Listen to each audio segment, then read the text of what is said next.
सभी को राधे राधे, जय श्री कृष्ण। मैं सरिता अपने YouTube चैनल ज्ञान ज्योति स्टडी क्लासेस में आप सभी का हार्दिक स्वागत करती हूँ। मैं आप सभी को हिंदी पढ़ा रही हूँ और हिंदी पाठ्यक्रम के अनुसार टॉपिक वाइज टॉपिक आपको पढ़ा रही हूँ। सिलेबस में कोई भी टॉपिक आपका छूटेगा नहीं, ये हमारा वादा है। मैं टॉपिक वाइज टॉपिक एक एक बिंदु सहित पढ़ाऊंगी आपको, लेकिन ये पढ़ाने से पहले मैं आप सभी के लिए कुछ ज्ञान की बातें या मोटिवेट करने के लिए कुछ लेकर आती हूँ। तो क्लास को शुरू करने से पहले मैं उसी से शुरुआत करती हूँ कि मेहनत करने से कोई मरता नहीं है, मेहनत करने से कोई मरता नहीं है। तुम्हारा भाग्य भी बिना मेहनत के काम करता नहीं है, तुम्हारा भाग्य भी बिना मेहनत के काम करता नहीं है। और हाथों में यूं ही हाथ धरे रहने से, हाथों में यूं ही हाथ धरे रहने से कोई सिकंदर बनता नहीं है, कोई सिकंदर बनता नहीं है। तो वैसे भी विद्यार्थियों का ये के लिए क्या कहा, संस्कृत में श्लोक कहा गया है कि काक चेष्टा वको ध्यानम स्वान निद्रा तथैव च अल्पहारी ग्रह त्यागी विद्यार्थी पंच लक्षण। यानी कि विद्यार्थी के 5 लक्षण बताए गए हैं। कौवे जैसी चतुराई, बगुले जैसा ध्यान, कुत्ते की तरह नींद। क्या है कि कुत्ता जरा सी क्या है आहट पाकर तुरंत जग जाता है, तो कुत्ते जैसी नींद। और अल्पहारी कम भोजन करना, ग्रह त्यागी। ग्रह त्यागी का मेरा सिर्फ इतना मतलब है कि मोह माया में नहीं पड़ना कि ये काम भी कर लें, वो काम भी कर लें, और फलाने की शादी है, शादी भी अटेंड कर लें। तो क्या है कि ये सब नहीं करना है, कुछ दिन पढ़ लेना है मेहनत के साथ, ताकि आपको सफलता मिल सके। तो हिंदी में अभी तक आपने लिंग तक पढ़ लिया है, तो आगे की क्या है क्लास, हम आज आपको वचन बताएंगे। वचन क्या है, हिंदी की ये कौन सी क्लास है, 6ठी है, हिंदी 6ठी क्लास है। तो वचन की बात करें तो वचन हिंदी में क्या है, हिंदी में एक वचन और बहुवचन, बहुवचन, एक वचन और बहुवचन। जबकि संस्कृत की बात करें तो संस्कृत में क्या है, एक वचन, दो वचन और बहुवचन। संस्कृत में क्या है, अगर कोई 2 वस्तुएं हैं या 2 व्यक्ति हैं तो उनमें क्या है 2 वचन लगेगा, और अगर बहुवचन तो बहुवचन लगेगा, और एक वचन तो एक वचन। तो इसमें क्या है, संस्कृत में वचन कितने हैं, 3 हैं, और हिंदी में क्या है, वचन 2 हैं। ठीक, तो एक वचन क्या है, जिसमें एक वस्तु, एक व्यक्ति के बारे में बात की जाए तो वो क्या कहेगा, कहलाएगा एक वचन। एक व्यक्ति या एक वस्तु, एक वस्तु, एक व्यक्ति या एक व्यक्ति के बारे में बात करेंगे, एक वस्तु या व्यक्ति के बारे में बात करेंगे तो उसमें एक वचन होगा, जैसे कि कलम, कलम और पेन, या कलम पेन नहीं, कलम या फिर राम। ठीक है, राम एक व्यक्ति है, कलम क्या है, पेन का है। बहुवचन जहाँ क्या है कि एक से अधिक की बात करेंगे तो वहां बहुवचन लगेगा। जैसे कि कोई सेना की टुकड़ी, सेना की टुकड़ी, छात्र या आदि आदि, मतलब क्या एक से अधिक की हम बात करेंगे तो क्या वहां पे क्या होगा, बहुवचन लगेगा। अब क्या है, एक वचन का उदाहरण बताएं तो राम क्या है, एक वचन का उदाहरण तो राम घर जाता है, राम घर जाता है। तो इसमें क्या है, राम अकेला जा रहा है। अगर बहुवचन का उदाहरण की बात करें तो बहुवचन में क्या है कि सभी छात्र किताब निकाल कर, किताब निकाल कर पढ़ें। क्या है? सभी छात्र किताब निकाल कर पढ़ें। ठीक है।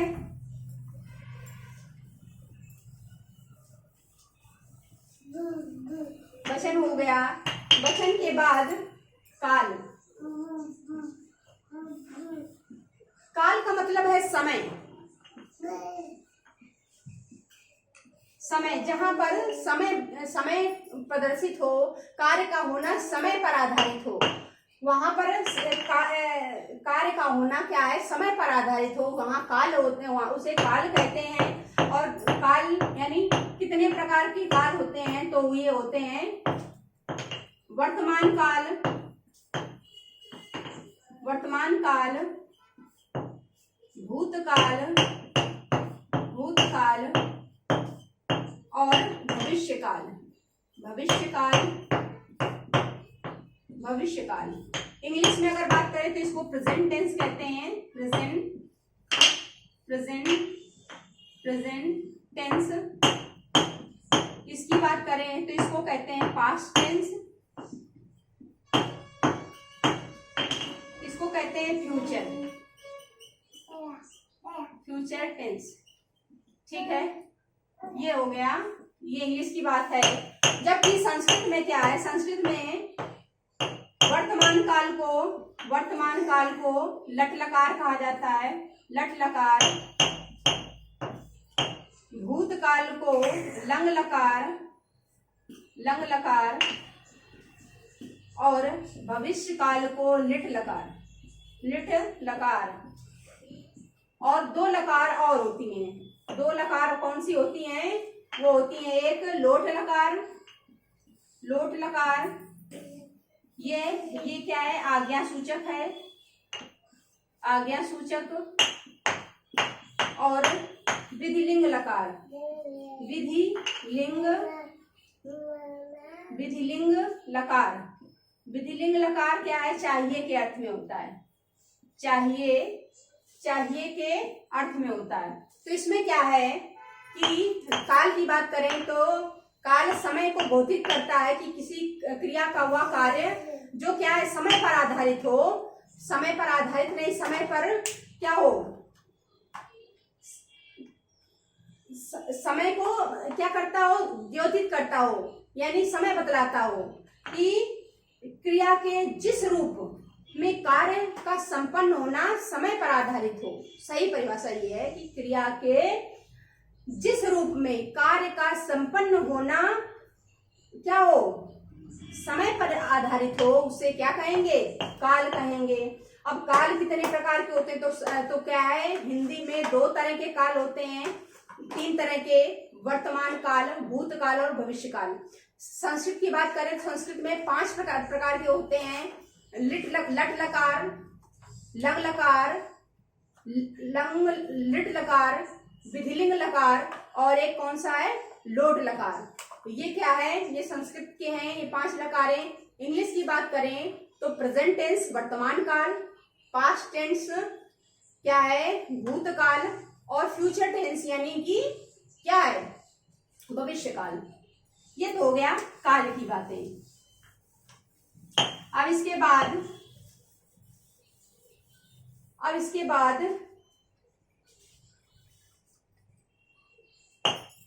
अगर वर्तमान काल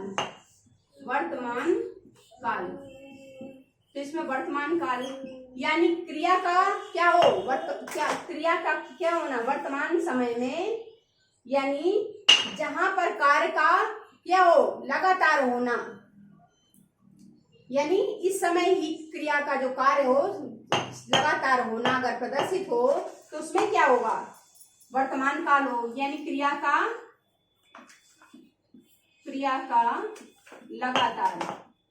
लगातार होना, प्रदर्शित हो।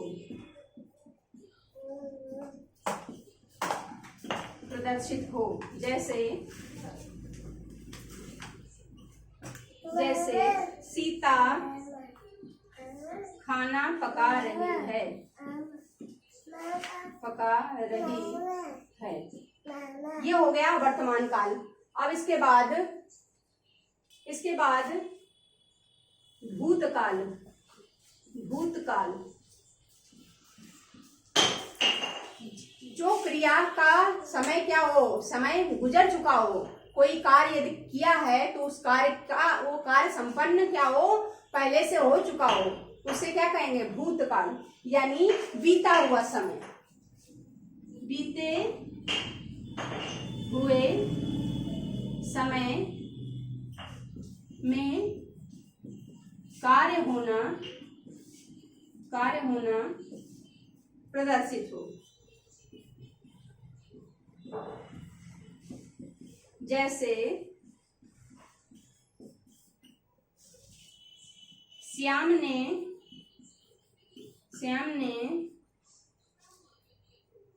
राधा को पत्र लिखा।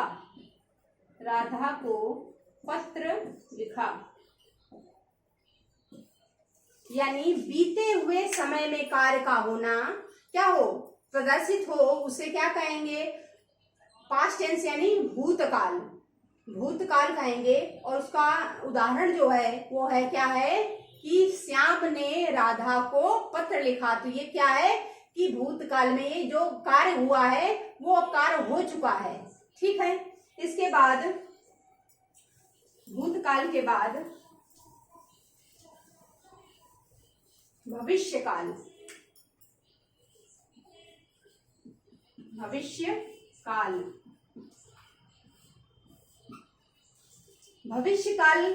भविष्यकाल का मतलब होता है कि जहां क्या है, जहां कार्य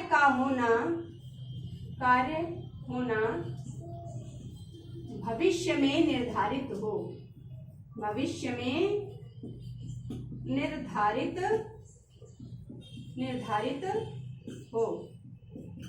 यानी भविष्य काल का मतलब होता है कि जहां जो कार्य है वो भविष्य में निर्धारित हो कि मैं वहां जाऊंगी, ये करूंगी, वो करूंगी। तो क्या है ये भविष्य में। जैसे कि उदाहरण की बात करें,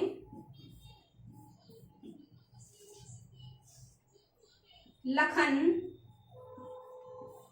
फरवरी में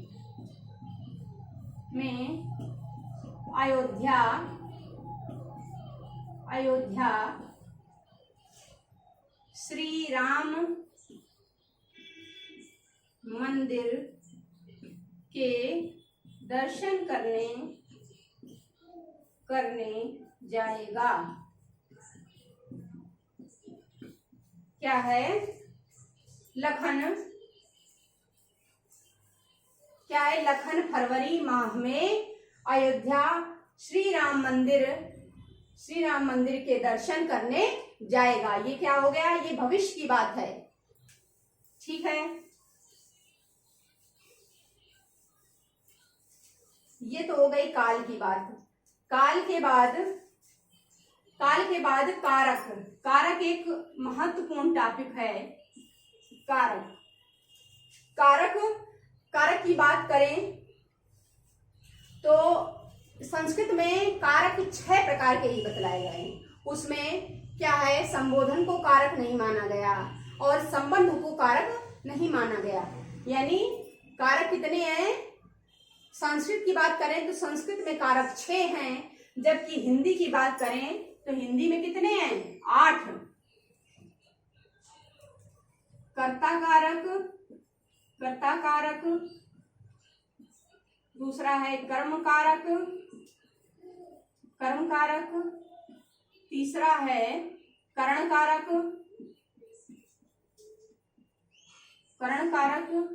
चौथा है संप्रदान कारक,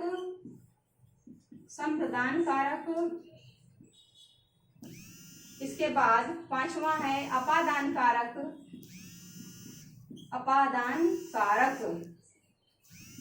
इसके बाद 6ठा है संबंध कारक।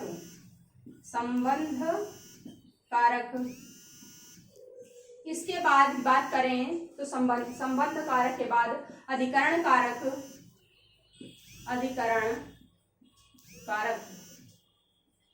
ठीक है। अधिकरण के बाद बात करें तो ये है 8वां संबोधन। संबोधन कारक या संबोधन। ठीक है। तो क्या है कि हिंदी में 8 प्रकार के कारक हैं। कर्ता कारक, कर्म कारक, करण कारक, संप्रदान कारक, अपादान कारक, संबंध कारक, अधिकरण, अधिकरण कारक, इसके बाद संबोधन। ये हिंदी में 8 प्रकार के कारक हैं। अब 1 बाय 1 आपको बताती हूँ।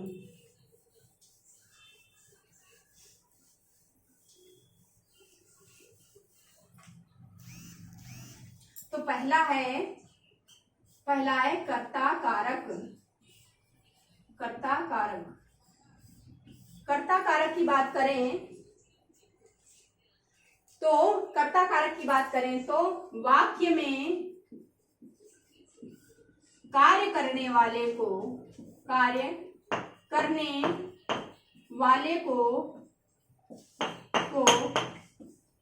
कर्ता कहते हैं।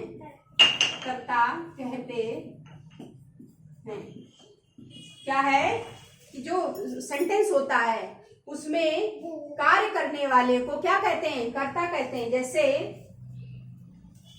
जैसे राम ने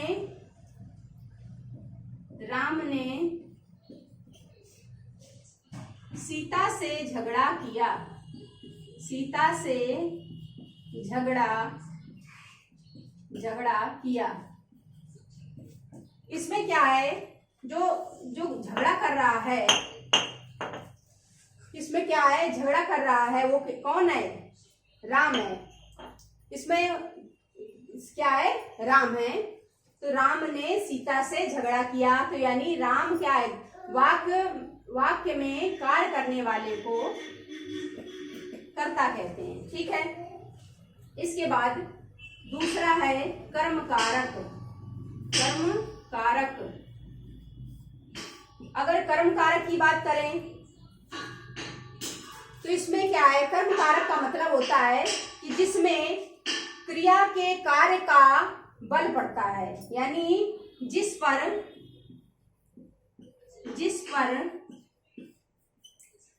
क्रिया के कार्य का बल पड़ता है, उसे क्या कहेंगे? कर्म कारक कहेंगे। कर्म कारक कहते हैं। ठीक है, उसको कर्म कारक कहते हैं।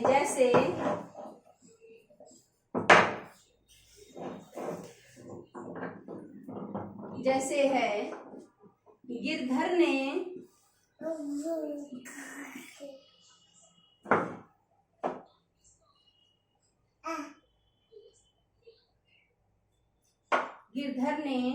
खाना पकाकर खाया। तो इसमें क्या कह रहे हैं? जिस पर क्रिया के कार्य का बल पड़ता है। तो क्रिया क्या है?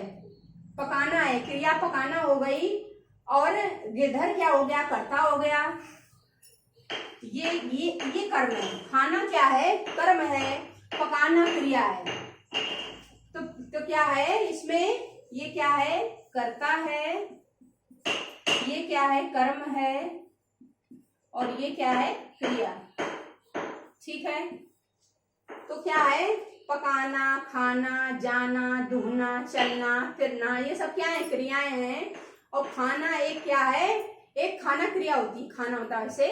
और यहाँ भोजन की बात हो रही है, तो भोजन की बात हो रही है, तो भोजन क्या है? कर्म है। ठीक।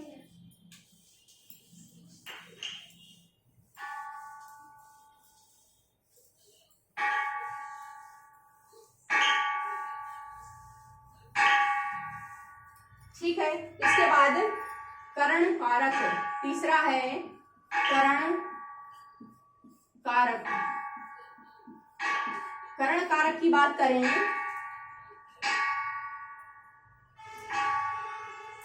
करण कारक होता है कि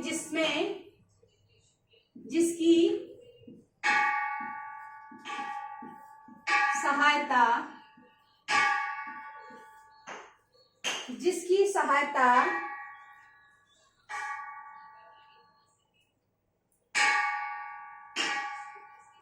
सहायता से कर्ता द्वारा कार्य संपादित किया जाता है।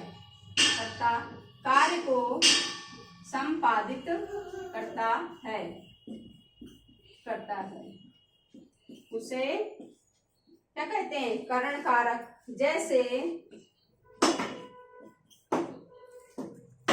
जैसे करण कारक की उदाहरण की बात, मैंने डंडे से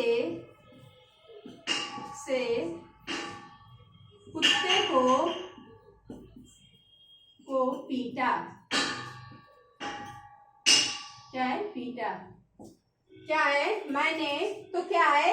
डंडे की सहायता, जिसकी सहायता से कर्ता कार्य को संपादित करता है, यानी कि डंडे की सहायता से हमने क्या किया? कुत्ते को पीटा। तो क्या है इसमें कर्तुकर्णयोः तृतीया, यानी कि जिसकी सहायता से क्या कर्ता कार्य करे उसे क्या कहते हैं? कर्णकारक कहते हैं। संप्रदान कारक। संप्रदान कारक। संप्रदान का मतलब होता है, इसमें क्या है? जिसके लिए, इसमें मेन है के लिए, यानी को के लिए। इसका चिन्ह जो होता है को का अर्थ जो के लिए हो, क्या हो? हमेशा के लिए जो चीज दे दी जाए। क्या है? जिसके लिए कर्ता कार्य करता हो।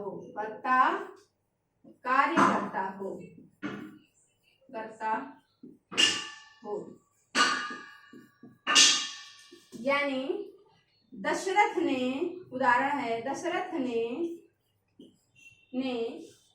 ब्राह्मणों को गाय दान में दी। यानी इसमें क्या है कि दशरथ जो है वो ब्राह्मणों को दान दे रहे हैं, यानी क्या है? कर्ता खुद कार्य कर रहा है, जिसके लिए कार्य कर रहा है। तो ब्राह्मणों के लिए दान दी, तो ब्राह्मणों को गाय दी, तो क्या है? हमेशा के लिए दे दी। जब हमेशा के लिए अगर शब्द आए तो वहां क्या होता है? संप्रदान कारक होता है। इसके बाद संप्रदान के बाद अपादान, यानी पांचवा अपादान कारक। अपादान कारक में क्या है? पंचमी विभक्ति होती है और इसका चिन्ह जो होता है वो से होता है। से का मतलब होता है अलग करने के अर्थ में। क्या है? जहां पर चीज क्या हो? अलग हो जाए। तो यहां पर क्या है? अलग होने के अर्थ में से आए, के लिए नहीं, से आए। इसका जो चिन्ह होगा वो से होगा, यानी कि क्या है? जिससे मतलब क्या है? इसकी क्या? अलग होने के अर्थ में। अलग होने के अर्थ में क्या है? अलग होने के अर्थ में। जैसे पेड़ से पत्ता गिरता है। पेड़ से पत्ता गिरता है, यानी पेड़ से पत्ता गिरता है। तो पेड़ से क्या हुआ कि जो पत्ता है वो पेड़ से गिरा, तो यानी हमेशा के लिए वो पत्ता गिर गया। पेड़ में नया पत्ता ही आएगा। तो अलग होने के अर्थ में क्या होता है? पंचमी विभक्ति होती है। इसके बाद संबंध कारक। संबंध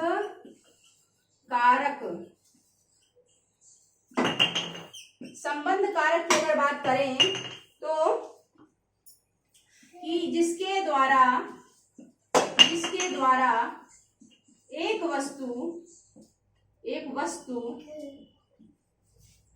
वस्तु या व्यक्ति के के साथ संबंध होना पाया जाए। संबंध होना, जिसके द्वारा एक वस्तु या व्यक्ति के साथ संबंध होना पाया जाए वो क्या कहलाएगा? संबंध कारक। संबंध का कि जिसके साथ क्या है, कोई वस्तु हो या व्यक्ति हो, उसके साथ क्या है, संबंध होना पाया जाए, तो वो क्या है? संबंध कारक। इसके चिन्ह क्या क्या है? का, की, के, रा, री, रे। यानी सेंटेंस में आप कैसे पहचानेंगे? अगर कोई वाक्य है उसमें ने आ जाए तो ने का मतलब है कि कर्ता कारक। अगर को आ जाए तो को है, यहाँ दो जगह को आता है, एक के लिए आता है, को के लिए, और एक होता है से, यानी साथ के लिए होता है। तो एक से आएगा वो साथ के लिए होगा, और एक जो के को आएगा वो के लिए के अर्थ में होगा। तो जो साथ के अर्थ में होगा उसमें क्या होगा? करण कारक होगा, के लिए में संप्रदान कारक होगा, और एक से आएगा फिर से, वो से के जो अर्थ होगा, पहला हो गया कंफ्यूजन। पहला क्या है? कर्ता कारक, उसमें ने आएगा, किसी वाक्य में ने, कर्ता, श्याम ने, राम ने ऐसा कार्य किया, तो उसमें क्या है? कर्ता कारक होगा।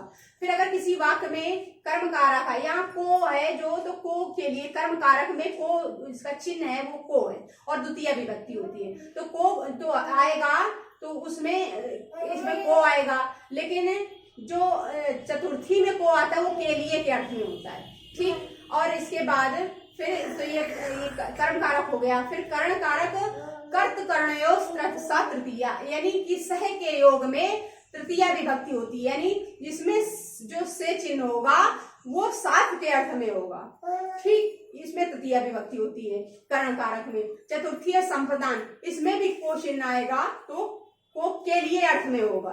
के लिए अर्थ में अगर कहीं पे के लिए क्या है अर्थ हो, तो विद्या के लिए, ज्ञान के लिए, या बहुत सारी चीजें के लिए अर्थ निकलता हो, वहां पर को जो होगा वो संप्रदान होगा। इसके बाद अपादान में भी से आएगा और कर्ण में भी से आएगा। तो कर्ण का से जो बताया था उसमें क्या है? से का अर्थ है साथ में, और इसमें से का अर्थ है अलग होने में। जो अपादान कारक है उसमें से होगा वो अलग होने के अर्थ में होगा। संबंध में का, की, के, रा, री, रे, ना, नी, ने, ये होगा। तो ये संबंध तक था। इसके बाद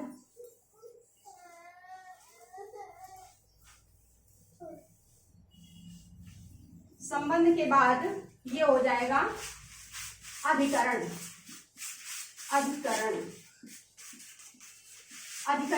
अधिकरण कारक जो होता है वो में, पय, पर के अर्थ में होता है।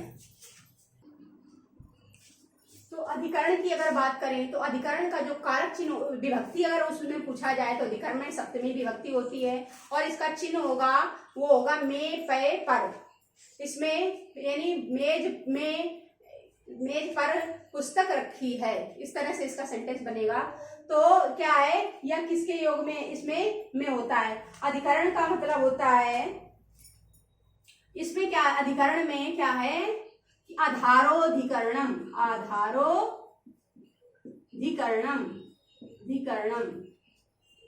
ये संस्कृत में है, मैं बता देती चाहती तो प्रातिपदिकार्थ वचन, लिंग वचन मात्रे प्रथमा, फिर है कर्तुरिष्टितमं कर्णम, फिर कर्तुकर्णयोः तृतीया। तो ये मैंने नहीं बताया, तो मैंने इसलिए नहीं बताया कि ये आपको बताने की आवश्यकता नहीं थी। तो क्या है इसमें, क्या है जिसमें आधार को बताया जाए, यानी आधार को बतलाया जाए, आधार को बतलाया जाए।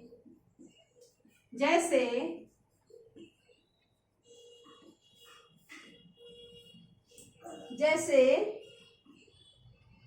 पुस्तक मेज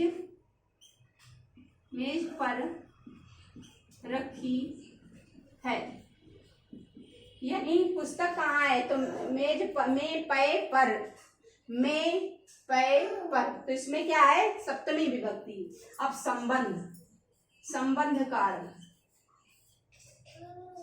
कारक तो इसमें क्या है, सबसे पहले तो इसमें अष्टमी विभक्ति यानी अष्टमी विभक्ति होती है। इसका चिन्ह है का की के रा री रे, यानी किसी वाक्य में का की के रा री रे ना नी ने ये आ जाए तो उसमें कैसे पहचानेंगे, उसमें क्या होगा, संबंध कारक होते हैं। यानी राम के पुत्र का नाम दशरथ था, यानी का की के, इसमें आ गया कि संबंध बतला रहा है। तो जहां पर क्या है,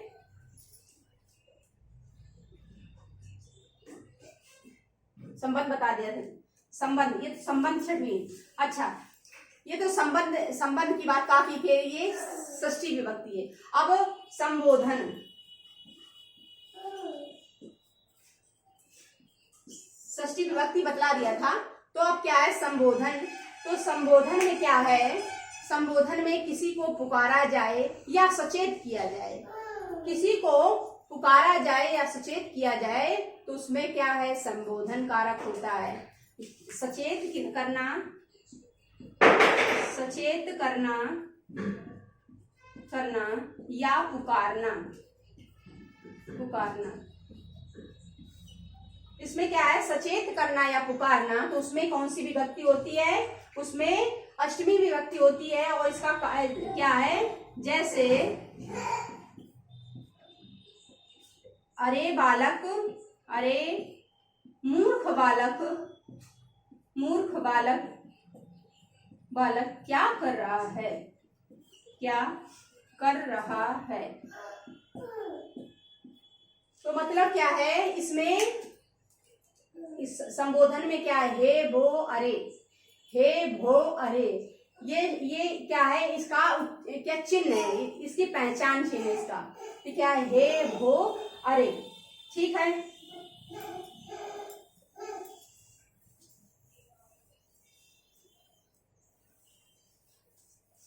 अब आपको कारक चिन्ह बतला देती हूँ। कारक चिन्ह, कारक चिन्ह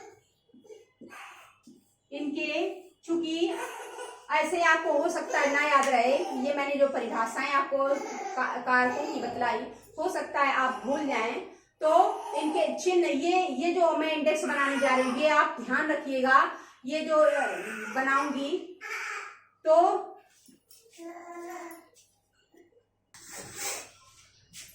अब आया कारक चिन्ह। तो कारक चिन्ह यदि आप ये याद कर लेंगे, परिभाषा आपको ना भी याद रहेगी तो आप क्या है, पहचान लेंगे।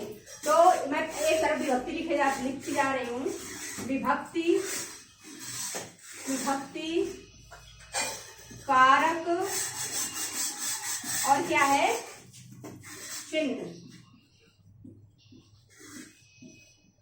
तो इसमें क्या है, ये चीज आपको बिल्कुल क्या हो, इसको रट लेना बिल्कुल, क्योंकि इसमें ये आपका की पॉइंट है। अगर आपको ये याद हो गया तो आप कारक में कभी गलत नहीं होंगे, आपके प्रश्न कभी भी गलत नहीं होंगे। तो ये याद करना है। प्रथमा विभक्ति, प्रथमा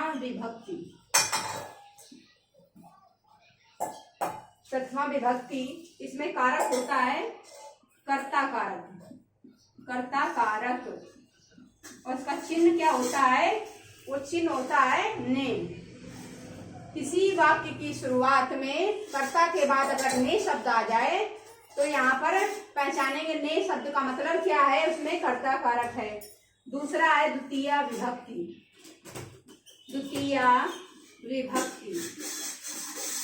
द्वितीया विभक्ति में क्या है, कर्म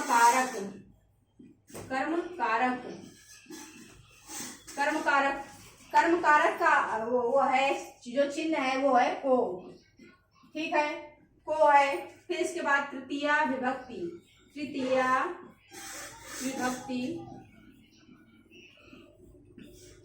विभक्ति में क्या है, ये है करण कारक, इसका चिन्ह है से, लेकिन क्या ये साथ के अर्थ में है,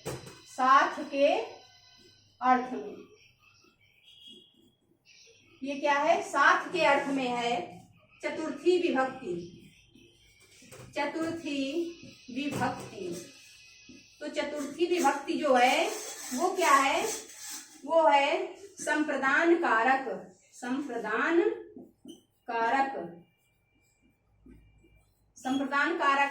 इसमें क्या, इसमें को आएगा, लेकिन किसके लिए, के लिए के अर्थ में, के लिए के अर्थ में आएगा। इसके बाद पंचमी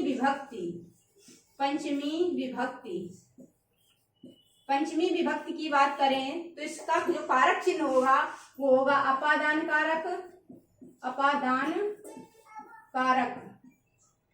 कारक। इसमें क्या है, से, जो होगा वो अलग होने के अर्थ में होगा, अलग होने के अर्थ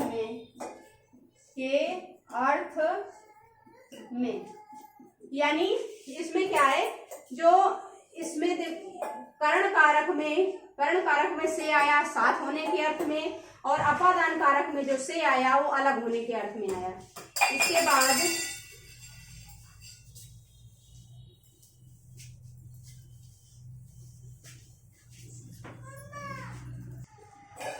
इसके बाद अपादान के बाद बात करें तो संबंध कारक, नहीं, इसमें संबंध नहीं लिखेंगे, विभक्ति में लिखेंगे षष्ठी विभक्ति। इसमें क्या है, षष्ठी विभक्ति है, और इसमें कारक जो होगा वो संबंध कारक होगा, संबंध कारक होगा। और इसका चिन्ह जो होगा वो होगा, चिन्ह होगा का, की, के, रा, री, रे और ना, नी, ने, ये इसके कारक चिन्ह हो गए। षष्ठी के बाद अधिकरण कारक